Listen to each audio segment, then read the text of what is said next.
Après l'affaire du Mali, l'armée française comprend rapidement que l'organisation secrète Hydra n'est pas un simple groupe criminalisé, mais une structure profonde, internationale, capable de déployer des technologies expérimentales et de disparaître avant même d'être identifiée. Le capitaine Delcourt et son équipe du premier RPIMA, déjà éprouvés par la première mission, reprennent du service sous une pression encore plus forte. Ils savent que ce qu'ils ont vu dans le désert n'était que la pointe de l'iceberg. Le général Lefebvre les convoque et leur annonce qu'un nouveau signal identique au précédent a été détecté. Cette fois, il provient de Berlin, dans une zone industrielle abandonnée. L'équipe se prépare pour une infiltration discrète dans la capitale allemande. Leur objectif, trouver la source de l'émission, comprendre ce qu'Hydra prépare, et éviter toute confrontation directe afin de ne pas attirer l'attention des services étrangers.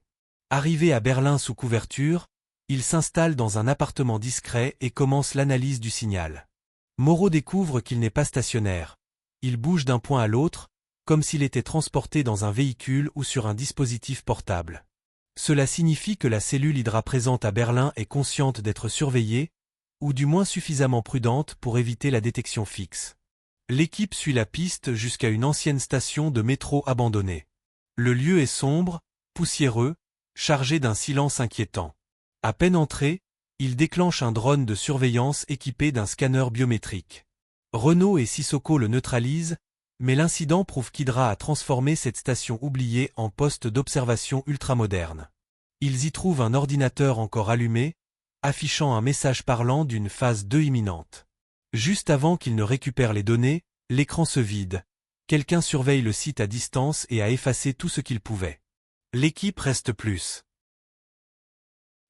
reste plusieurs jours à Berlin, infiltrant divers bâtiments, surveillant des entrepôts, interrogeant discrètement des informateurs. Ils découvrent des transferts d'argent suspects, des véhicules modifiés, et des stocks de matériel technologique qui transitent par la ville. Chaque piste mène à une nouvelle, plus vaste.